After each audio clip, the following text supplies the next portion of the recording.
Parliament Kimani Ichung'wah is in the house, as is Nyeri Town Member of Parliament Githurai Wambogo. Gentlemen, thanks so much for being a part of the show. And again, first time to see you guys this year. Happy New Year. Did you say Kikuyu Town? I said Kikuyu. Oh. Nyeri Town.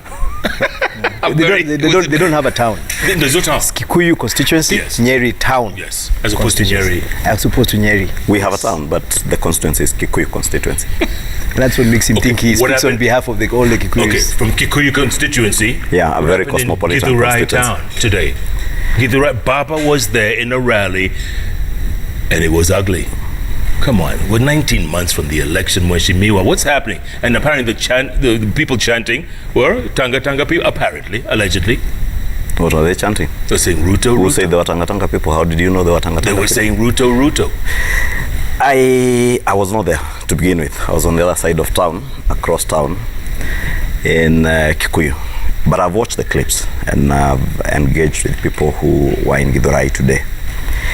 And if you watch the clips and even the photos that were taken before even Baba arrived, you will see hired mercenaries carrying some machetes, some rungus, jembe rungus, and they're not riot police.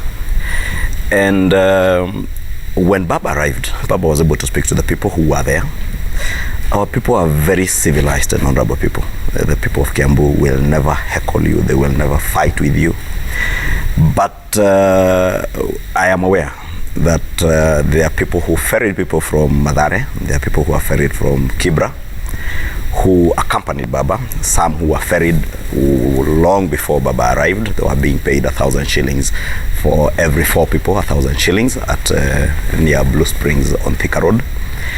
And it is these hired goons that caused the chaos that was there. Hired goons by whom? Of course, Baba's team. And I can tell you what happened. Heckling is when you're speaking and someone heckles you.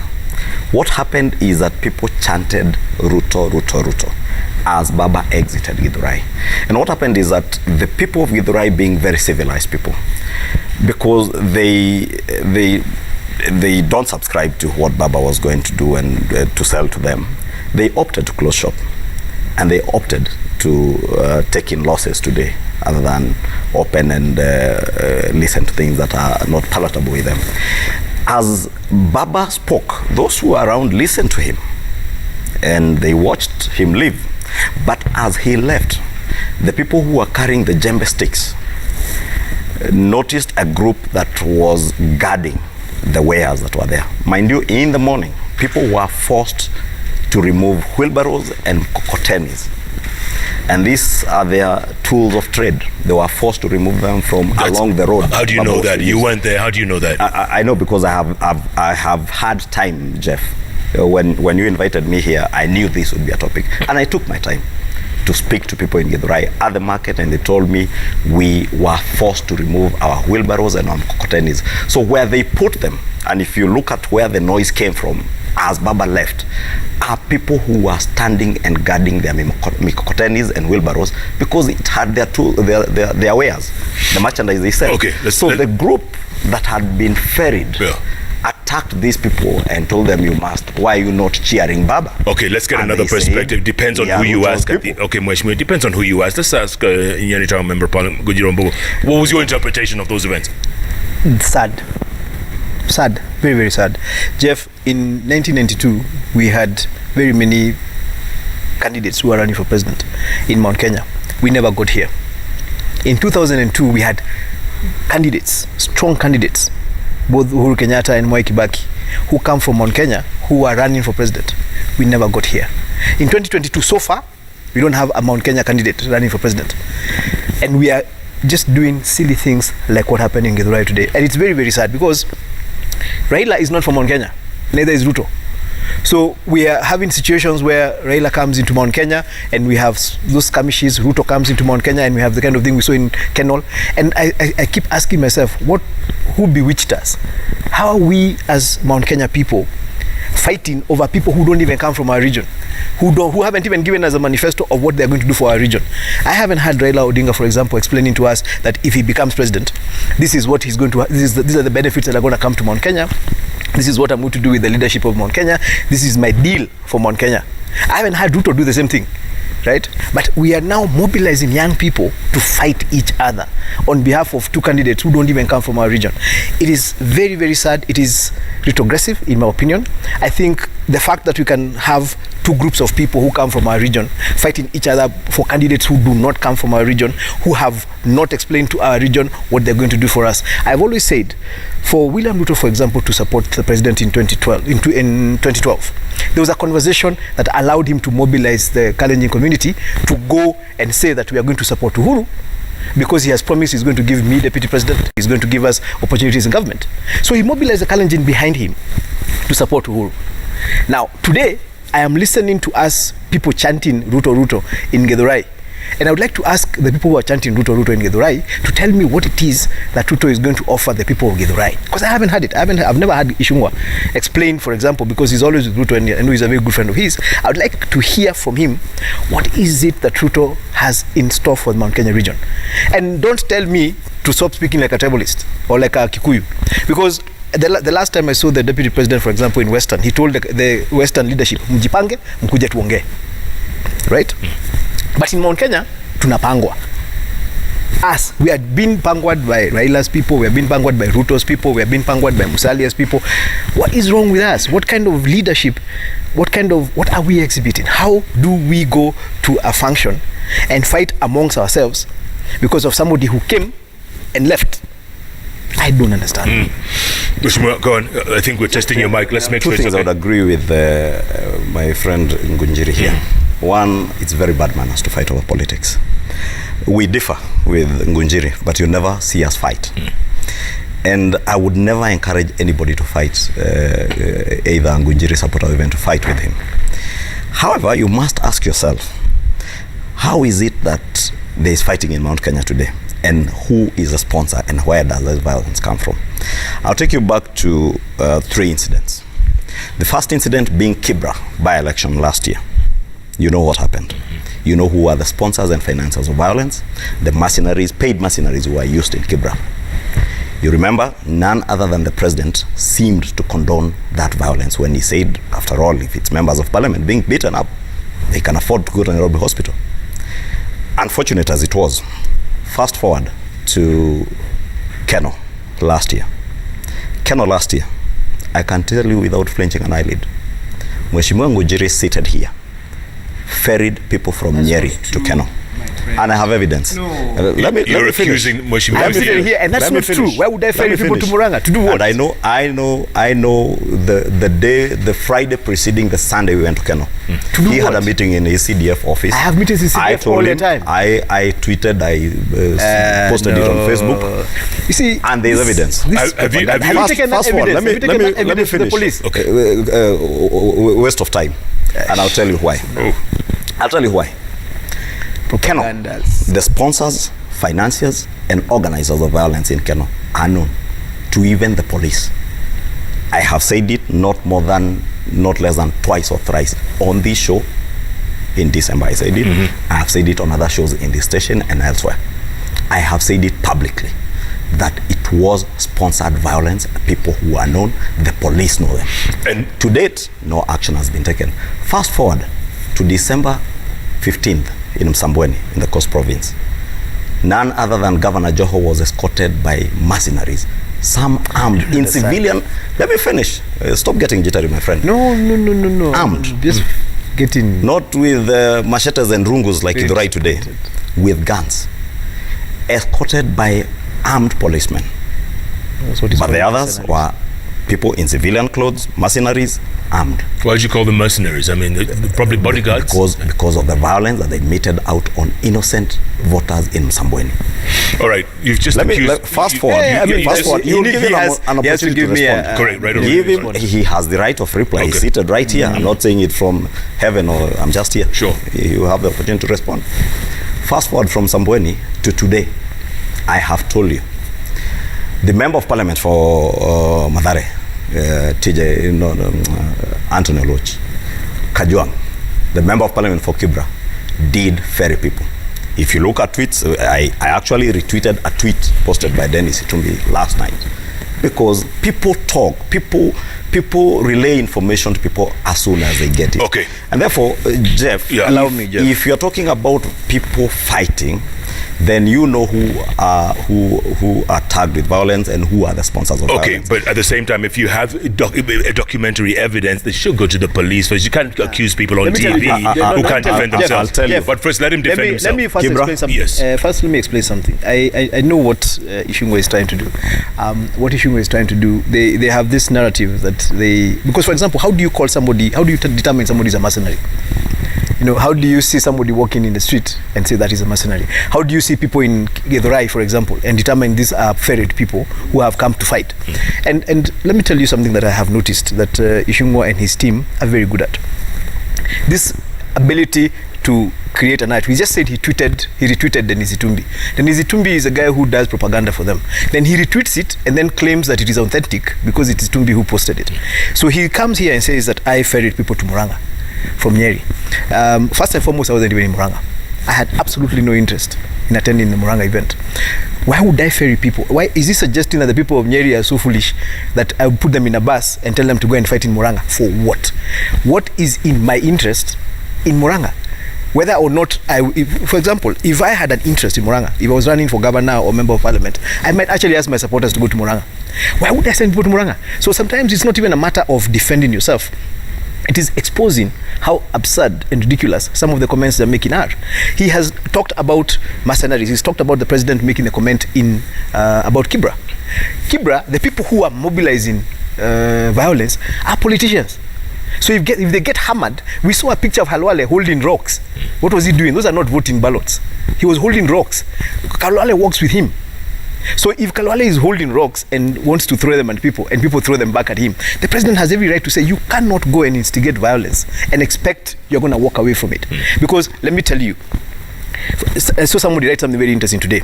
If you ever go to a meeting and you see people holding placards, they have been mobilized. Jeff, nobody leaves their house with a placard. Nobody leaves their house carrying a manila paper written Ruto, Ruto, Ruto. Somebody did that placard and gave it to that person and paid him to hold it up. Now, more often than not, it is going to be a politician. So the reason why it is so dangerous, the kind of game we are playing, that the people, whether it is people who are brought in from Mathare or from Kibra or from wherever they're coming from, these are Kenyans. They're not mercenaries. The policemen are Kenyans. When you mobilize a group and then you give them a brand and you say these are mercenaries, what you're telling people is that the next time you see somebody like this in Kikuyu, beat him up. This is a mercenary. And that's what these guys are trying to do. They have been arguing this, they keep saying we don't want an us versus them narrative. Tunataka kuwa wa Kenya sisi zote. But every time they open their mouth, they will be turning one Kenyan against another one. They will be saying this Kenyan is not supposed to be here because who says that Oluoch cannot come with supporters from Mathare to come and see how people in Githurai operate? Why would you then assume that because he's come with them, they have come to fight? Okay. You know, it's a very dangerous narrative that they're building. That, for example, if I go to a function, for example, and I have 5 or 10 supporters, he's going to call them mercenaries. That's what he's telling us. Because you came with them. Because I came with them. All right. But you see, I am a political leader who has supporters. If I'm invited by, for example, by him to go and do a Harambee, they're very good at doing Harambees. If they invite me to Kikuyu, for example, to do a Harambee, I'll not come by myself. I'll come with a couple of people to help me. You know, tunafanyanga ile kuongeza. So that when I stand there, I have some friends. They ongeza me. He'll call them mercenaries. So Jeff, let me ask you. Let me ask. Before you ask a question, let's refrain from referring to people who are not in this interview and accusing them. It's not fair. It's not right. If you're going to accuse anyone, do it out there on your own, but not here, if you don't mind. Let's stick to the topics. Let me. I'll not mention names. I'll tell you. But even though here, I would still mention them.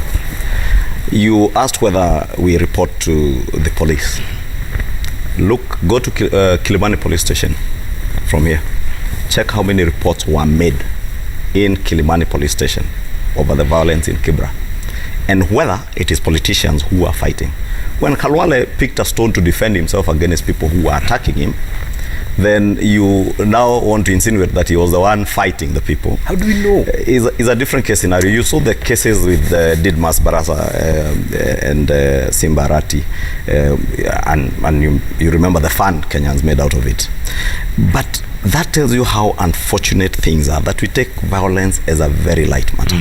And that's why I took great exception then, and to this day I still take great exception to the statement by His Excellency the President that it is okay for violence to be there because it's being meted out on members of parliament who are the ones who instigate the violence. Whether you instigate, what should happen if I instigate violence as a member of parliament, I should be arrested. That is the kind of nation. So let me ask you this, Mheshimiwa. I should be arrested, but I was asking you.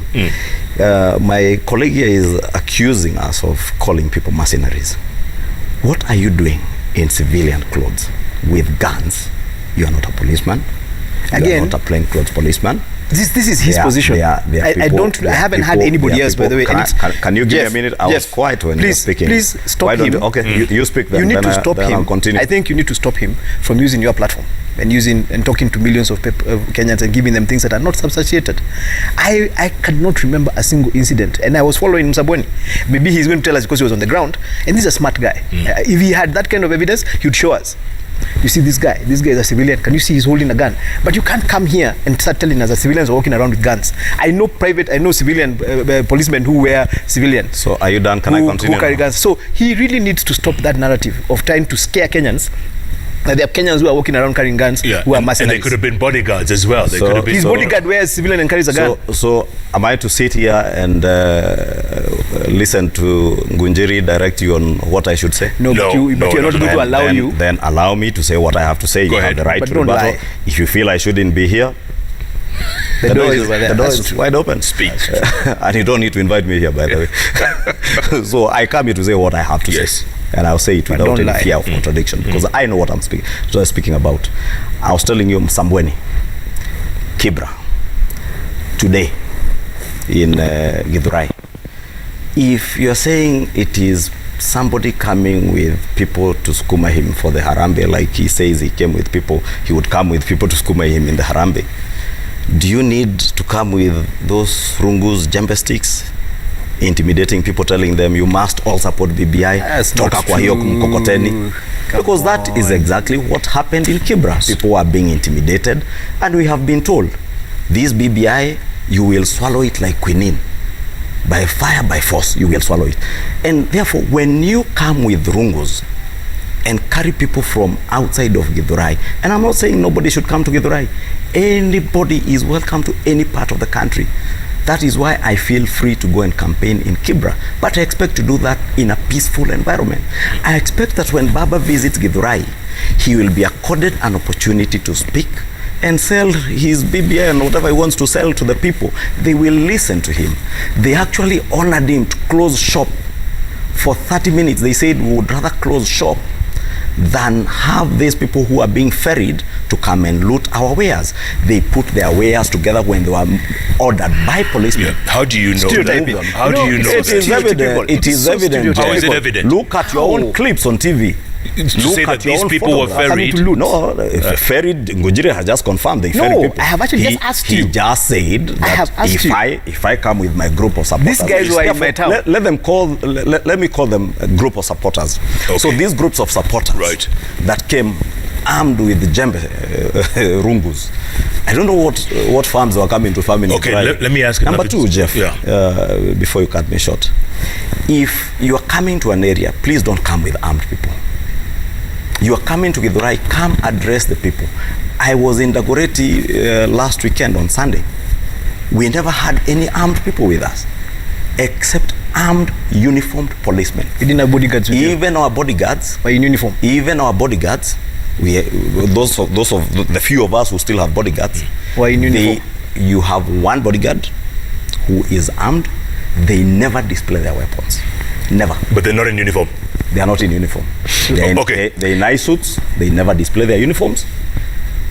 So when I tell you in Msambweni, when I tell you Keno, and you're telling me to produce evidence, I would produce you evidence of the same people that disrupted the deputy president's function at Gyakanja in his constituency. That's not true. The same characters who work with him. That's not true. Disrupting the church service at Keno.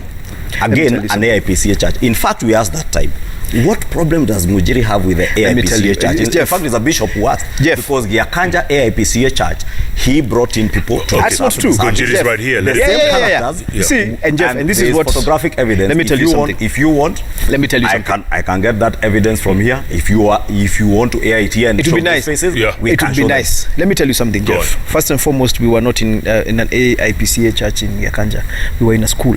We were in school. It was a church function. Which church? Let me explain to him. We were in a school. Church function. Listen, we were in a school in Gyakanja, which is actually a school I am supporting in terms of CDF, in terms of developing the school, and I had been invited.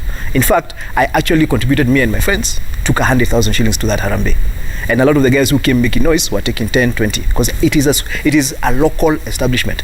Now, when they came to Gyakanja, for example, they had 11 members of parliament who are not from Nyeri, and everything every member of parliament did was stand up and say they were a bad person, but they left, right?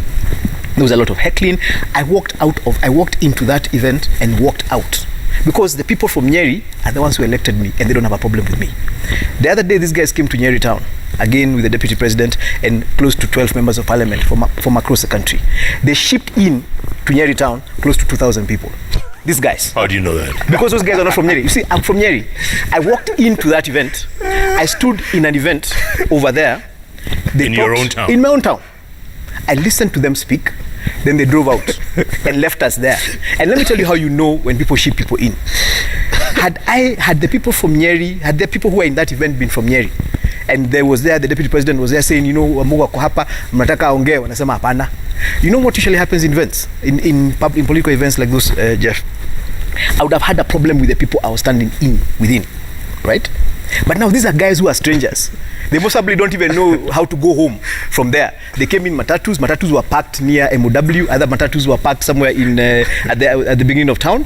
They walked them into town. Why? Because they have to create this euphoria of crowds. Okay. Now, let me explain to you why that is. And it's important for you to understand what is good for the goose is good for the gander. He's claiming that the crowd that Raila had in Githurai was shipped in from Mathare and Kibra.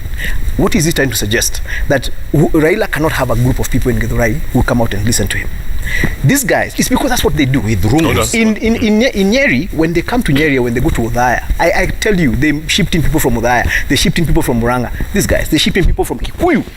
They drive around with them. That is what happens. So everyone's shipping people. So everybody's shipping in people. So let me the most dangerous thing, Jeff, the most dangerous thing is when you're shipping in people to go and cause chaos or to go and disrespect leaders from other places. That is what these guys are up to. But then they're trying to turn the narrative around, because you've had him insist that they were mercenaries, they were carrying guns. These guys are very good in propaganda. They're very good at exposing things. They have shown you pictures by now of guys walking around carrying pistols or carrying AK-47 in uniform. Okay. I haven't seen photos are there. Let me ask you this. Let me ask you general question. Yes. What does that say about you people as our leaders? Let me tell you. And this is let us down. Can I just interject? If you allow don't me, interject, because we're not going to go to some point. We're not going to. Let's move on. What does that tell us, Kenyans? We have reached a point where we are not willing to speak to the people who are where we are finding them. And we are now being forced. I don't travel. I have never been to. I don't go to this guy's place and unless I'm invited by people from Kikuyu. Why not? Why am I going to do what? I was elected in Nyeri town. I serve the people of Nyeri town. But if he calls me for Harambe, I will go to his Harambe. But I'm not going to go and do a political event in his place. But you didn't answer my question. What does that say about you leaders? Let me tell you. This has now become a monologue here. But I'm coming. I'm going to ask you the same question. Let me tell you what this tells us. And that was my first statement, if you remember. I said in 1992, we had multiple presidential candidates in Mount Kenya. In 2002, we had multiple presidential candidates in Mount Kenya. In 2022, so far, we don't have a presidential candidate from Mount Kenya. However, now, guys like this are trying to get us to get to the point where we are fighting each other because of people who don't even come from our region. You get to answer. What is that for? Go on. If you'll allow me to. He will allow you. Without interjections. I shall not speak again. Interjections. Unless you like. Jeff, you know where I was laughing when my good friend Gunjiri, he was speaking. I remember the words of Mzee Mwai Kibaki, who once said that even propaganda requires a little intelligence. Gunjiri is seated here. He's forgotten only on December 16th, the day after Msambweni. We were here with him. Yeah. He was actually seated here. I was seated there. Correct. And he said that the day these guys came to my constituency in Nyeri, the people when the people refused me to speak, let me finish, my brother. When the people refused me to speak, I went back to the people.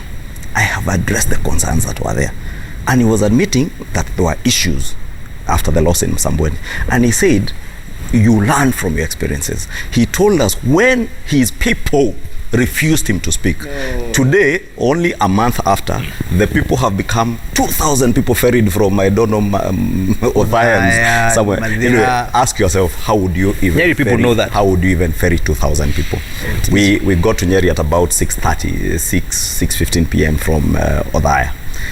I don't know, by the time we arrived there were no people. We got into a hotel, people assembled. And it happens naturally when people want to listen to you. It also happens naturally, like it happened in Githurai today, when people don't want to listen to you, because our people are a civilized people, Jeff. They will not come to heckle or stone you unless you provoke them. Look at the clips and photographs when the former Prime Minister went to Kangemi last week.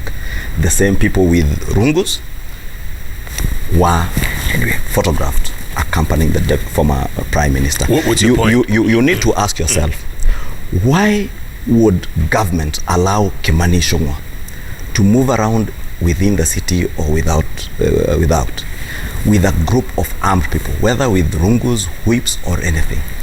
Trust me, if I tried that in Kikuyu, I think I'll be taken to ICC, not even any local police stations. But anyway, you haven't answered my question. It is all that kind of impunity and the breakdown of the rule of law. That is why I told you from the word go, it concerns me as a leader when I hear any leader condoning violence of whatever nature, be it a member of parliament like me, Ngunjiri, be it the President of the Republic of Kenya, and I called out the President after Kibra. I continue to do it today. Because we talk about BBI as a thing coming to unite Kenyans. Yeah. And I said after Kibra, if we do not leave the bad manners of our politics behind us, people will continue fighting. And you know it's 19 months before the elections. Exactly. Look at the high octane level of the politics right now. What does that say about us? But it also tells you the sort of things, Jeff, we say. 4 years. Let me ask you, for instance, and the language you speak as leaders, there are certain things I would say that naturally would incite the public against me. For instance, if I went to his constituency and I said insulting things either about him or about his people, they will naturally react. It has been done many times. Therefore, when you expect... When somebody calls struggling Kenyans, enterprising Kenyans who are doing their trade in merchandise, whether be it on a wheelbarrow or mkokoteni, and you call them takataka, definitely the day you visit them, you would expect there are a few who will not be willing to listen to you because they could be afraid that you come and call them takataka again. Therefore, as leaders also, we must be cautious with what we say at whatever level. And I'm not saying this about any particular leader, all of us. And yet we still continue to do that, Mheshimiwa. We still continue to call Kenyans mercenaries. We still continue to call hustlers, Kenyans takataka. Hustlers. And you see, let me tell you, and it's important that that word has now gotten into this conversation.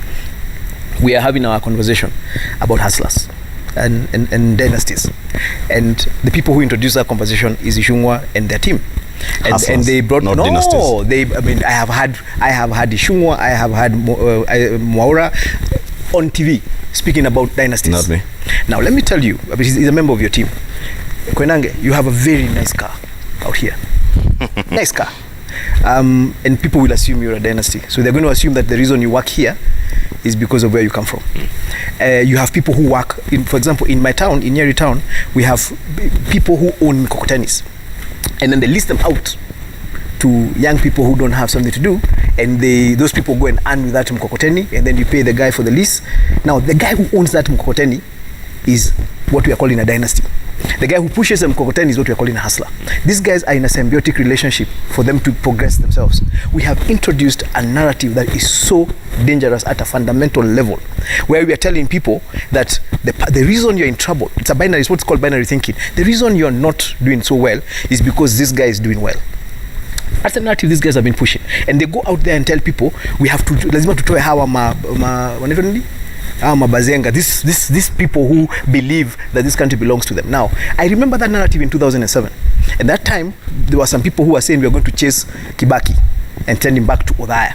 Nobody sent Kibaki to Othaya. But people who speak like him, who are near the neighborhood, were associated with him and chased out of where they were living. Now, we are here telling people that if you're a dynasty, you're a bad person. The other day, the president, when he was doing the interview on the Kikuyu vernacular stations, asked, so if you're a doctor and your son wants to become a doctor, is there a problem? Or is that a dynasty? If I become a religious leader, which I might become after I have finished serving the people of Nyeri town, because my dad and my grandfather were religious leaders, is that a dynasty? If Ichung'wah's daughter, one of the daughters, decides that she wants to become a member of parliament for Kikuyu, are we going to say she can't be because the father was a member of parliament? And this narrative that has been introduced and deliberately cultivated to show that the reason that you are in that position is because so and so is in that position. Certain families. The president made another very interesting statement in Western province the other day that, of course, Kimani and his team decided to misinterpret. He said, if you can stand in front of people and say that the reason this country is in this problem is because of such and such a family and such a family, what stops somebody else from standing in front of the same group of people and they say it and saying, you know, the Kikuyus and the Kalenjins have been president, so them they are already dynasties. So anybody else who wants to become a president cannot come from these two communities. Because what you're trying to do is you're trying to exclude a particular group of Kenyan. And that divide and rule structure that Tanga has perfected, where they come into a town and they automatically say, I want to speak to these people from the marketplace. I don't want to speak to the people who bring new things to the market. I don't want to talk to that person who comes from a prominent family in this town, because he is the reason you're in trouble. That is a very dangerous narrative that has been introduced by these guys. Much more, the rhetoric or the narrative is getting toxic. You must admit. As far as the Hustler Nation narrative is not toxic, and it's not getting toxic. It is being intoxicated by those who are now redefining it. First of all, we have never spoken about hustlers versus dynasties. The versus is being introduced by those who believe in us versus them. I'll tell you, a few months ago, or probably about a year or two ago, they were defining and reading for us from the dictionary the definition of a hustler. And telling a hustler is a thief, is a prostitute, all manner of adjectives, as they were interpreting from the dictionary meaning. Today, nobody is reading for you the meaning, the dictionary meaning of a dynasty. And I'll read for you. A dynasty is a series of rulers of a country who all belong to the same family. So which one's it has nothing to do with a rich or somebody who has made it. Indeed, millions, if not probably hundreds of thousands of hustlers are very rich people. I was telling people in my local church last Sunday, I would not describe myself as a poor man, because the Lord has blessed me in many ways. Ngunjiri here is not a poor man. You're not a poor man. But I'm not a dynasty. I'm a hustler. And I am not poor. A hustler is not a poor man. A dynasty is not a rich man. A dynasty is that definition that is in the dictionary. So the people who are defining for us who are hustlers are, as per the dictionary, today want to redefine who a hustler is and who a dynasty is. The Hustler Nation narrative, let me just take you back to the Hustler Nation narrative that is being corrupted today. We said it is about, one, people who believe in God and believe in, people who have self-belief, people who believe in the dignity of work, people who are enterprising, people who know they are not entitled to anything. There are those who believe that they are entitled to both economic and political power on the basis of where they grew up. My daughter, the question you wanted to ask, yes. My daughter Mombi or Amoyo, or the other two, if any of them ever felt they're entitled to become the member of parliament for Kikuyu later in life, because their father... Does that make them a dynasty? Because their father was a member of parliament, then they got it wrong. And the same spirit, we are saying that every Kenyan, irrespective of where you are born, you have a right to enjoy any equal opportunities with those who are born in privileged families. And therefore, Jeff, the corruption of the Hustler Nation narrative to be a narrative of the rich versus the poor And I said it on Sunday. I said it on Sunday at Waithaka, in public, because I said things in broad daylight. I said in the very near future, you will see state-sponsored violence against people. Let me finish. If you have problems with it, just go to report. I have ways to substantiate what I say. I said it in broad daylight. There are clips. I am not denying it. I am repeating it here. That there will be incidences of state-sponsored violence targeted at people who own property, so that they justify the rich versus poor narrative. You have seen it today. I've seen it on social media. I don't know whether they are real photos. Let me just qualify that, because I've seen it on social media. I think in Langata or somewhere, people's cars being painted with some graffiti. I saw that. Yeah? I don't know. Yeah. And just what I was saying on Sunday. And why I was saying that is because where they plan these things, there are other hustlers, other people who believe in the hustler nation narrative. So what you're saying is that's state-sponsored? They leak this information. I will allow you to break. We're going to take a break. Before we go to break, so that we don't allow this to As we sit here, I told you, if you allowed me, I would show you photographs, photographic evidence here. That is right now that I'm getting from his constituents, of the kind of people I'm saying who disrupted the function in Gyakanja, the same characters. I would love to see that. Disrupting the function. I'd love to see that, but we can screen them here. And the Jeff, people of New York can tell you where Jeff, those, as you take this break, let me tell you, it's interesting that he is willing to explain or argue that only the state can sponsor that kind of activity. Good. Hold that thought. Let's take a break. We'll come back right on that thought. Why did you say that? That's allegations. Let's take a break. It's getting hot in here. That I can substitute. We're going to start with you when we come back. Back in a moment.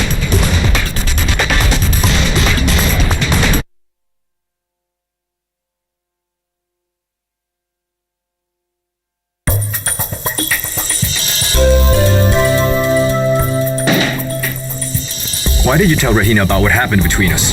I thought she already knew. Why? I don't want to marry you. Is marriage by force?